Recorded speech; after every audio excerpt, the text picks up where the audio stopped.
Hello students, welcome back to Economics with Jagdeep, the channel where we break down complex economics concepts so they actually make sense.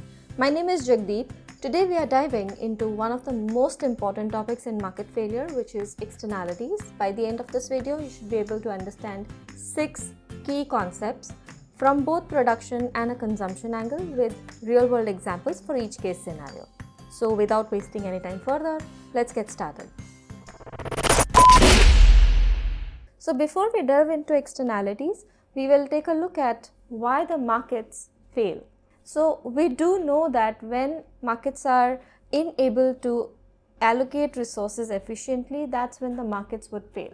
And majority of the times the answer would majorly be this: the persons responsible for making decisions do not bear all the costs or consider all the benefits of their actions. And because of that, a third party generally gets affected. Alright? A third party is generally affected. Now that's where the concept of externalities come into picture, and to understand that properly, we are supposed to identify what is private and what is social. The first segment that we are going to look at is marginal private cost. Now when we talk about marginal private cost, these are the costs that would be taken care of by the producers or consumer for producing or consuming an additional unit. And whenever they are making these decisions are not going to impact the third parties. So the cost here is incurred by either the producer or the consumer, but not the third parties. We'll take a look at MPC, which is marginal private cost, from production and consumption aspect. Okay, the first thing that we are going to look at is production. So let's say we have a steel manufacturing business. Okay, there's a steel manufacturing company. So every extra ton of steel that it produces will involve private cost. So as a producer, what are your most likely expenses? You may have expenses on the raw materials, that's the iron ore, right? Wages, maybe rent, utilities, advertisement, correct? All of these are your expenses. Now these expenses would show up in your statements of accounts, correct? So they would show in the business's accounts. This is the marginal private cost of production. Let's take a look at the consumption activity. Now think of a driver using their car for one more journey. What is the private cost of that journey? The cost of fuel or gas, correct? Maybe the wear and tear of tires and other things that go into the car, correct? And obviously the time that you may spend while driving it.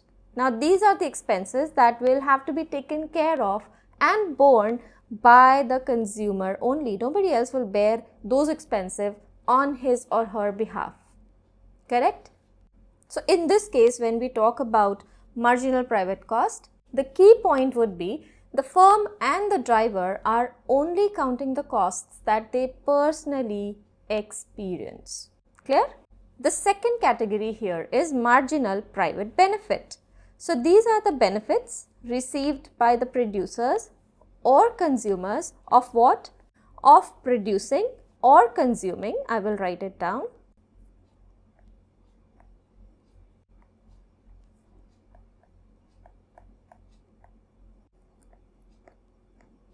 One additional unit of a good, right?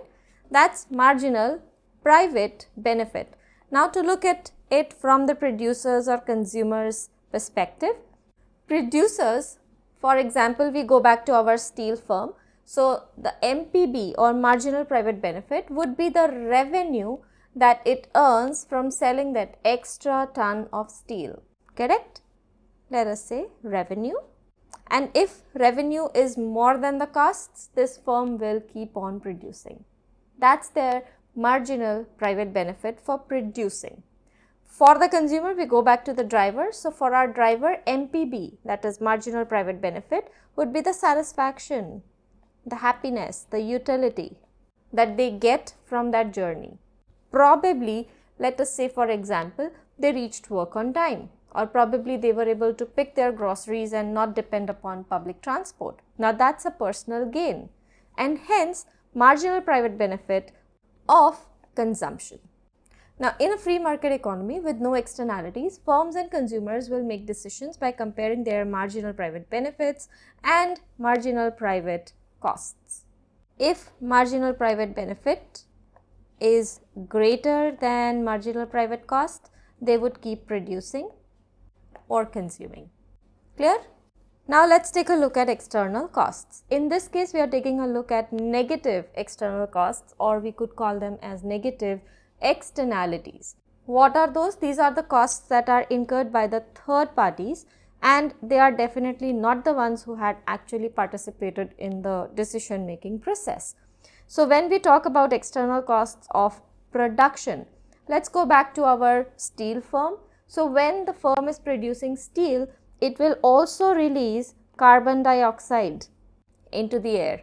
It would pollute not only air but also water by releasing toxic pollutants, correct? Now people, the local residents, may fall sick. Why? Because they'll be breathing that polluted air. So there'll be sickness, and this might put pressure on healthcare. They'll be dealing with more people with breathing issues or maybe water related diseases. Now none of these costs appeared in the accounts of the business, right? So external costs do not show on the balance sheet of the firm, but they are still to be borne by the society. Now that is an external cost of production. So let's take a look at from the consumption perspective. So think of our drivers again. It would lead to traffic congestion. When one more driver gets added on the road during peak hours, they add to everyone else's delay.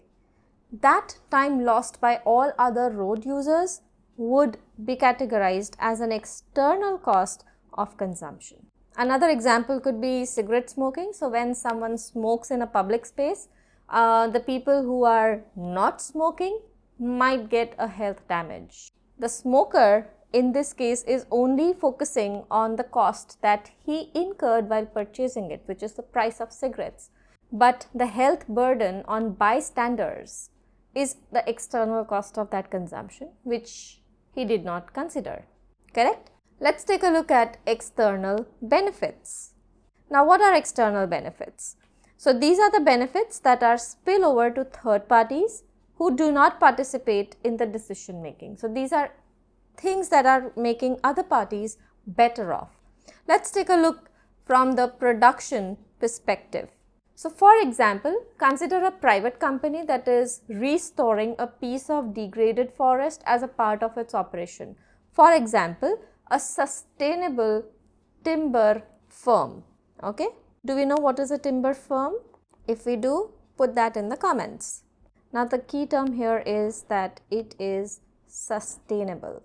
So what is it doing? It is replanting trees. Now planting trees is going to benefit not only the business but also the surrounding community. What are the benefits that it could lead to? Clean air, less pollution, correct? Better water retention, maybe there will be less water clogging, correct? Now these benefits won't just be limited to the firm, but it would also flow out to the people who do not have any decision making authority or do not engage in the decision making of this firm. Now that's an external benefit of production. Clear? Now let's take a look at from the consumption perspective. So education is a classic example for this. So when an individual gets educated, for example, now if you are getting educated, your personal benefit would be you would get better jobs, you may have higher income prospects, but along with you, the society would also benefit. How would it benefit the society? There will be less crime. You are less likely to undertake any criminal activities if you are educated and successfully employed, correct? These people are more capable of earning their own incomes. So the dependence on state support or unemployment benefits would fall. So an educated population is more productive, less likely to engage in criminal activities, and their dependence on unemployment benefits is also low. They don't have to depend on state support. Now these benefits of a person seeking education or becoming educated is an external benefit of consuming educational services to the society. Clear? Can you think of another example for external benefits of consumption? If yes, put it down in the comments box. If you are finding this video helpful so far, please consider using the thanks button below. Your support is crucial for creating high quality, free content for students just like you. Thank you for all your support so far. Also, if you are watching this video on your mobile phone, please hit the hype button so YouTube could push this video to more learners just like yourself. Now let's take a look at marginal social cost. Marginal social cost is the total cost on the society of either production or consumption of one more unit of the commodity. How do we calculate it? This is the formula. Marginal social cost is equal to marginal private cost plus marginal external cost. Now in a situation where there are no externalities or there are no spillovers, then marginal social cost will be equal to marginal private cost. So what is this? No externalities. And if marginal social cost is more than marginal private cost, this is a situation of negative externalities. The examples for negative externalities we've already seen. So you could talk about polluting steel factory in case of production, or cigarette smoking in case of consumption. Clear? The final concept here is marginal social benefit. So MSB or marginal social benefit is the total benefit to the society of producing or consuming one additional unit of the commodity. It is calculated as private benefits plus external benefits. Here as well, if there are no externalities, marginal social benefit will be equal to marginal private benefit, indicating no externalities. There are no spillovers. And if you see marginal social benefit is more than marginal private benefit, this is where the positive externalities come into picture. So in our example, we could take a look at, you could quote the timber firm giving a positive externality of production, or maybe education and vaccination as positive externalities of consumption. The key important thing to remember here is, under marginal social cost, society pays more than the individual producer, and hence the individual producer may not feel the brunt of it and may overproduce the commodity.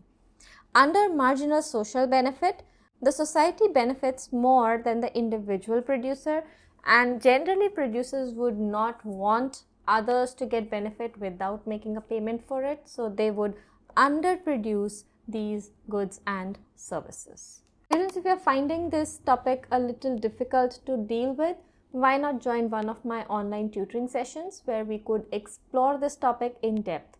I'm currently helping students from multiple countries like UAE, Singapore, Qatar, and Hong Kong. I invite you to contact me directly on the number displayed on your screen. Don't miss out on a complimentary 30-minute session with me. Also, if you found this video helpful, please like, share, and subscribe. It really helps the channel to grow. In the next video, we will take a look at allocative efficiency. Until then, bye now. Take care.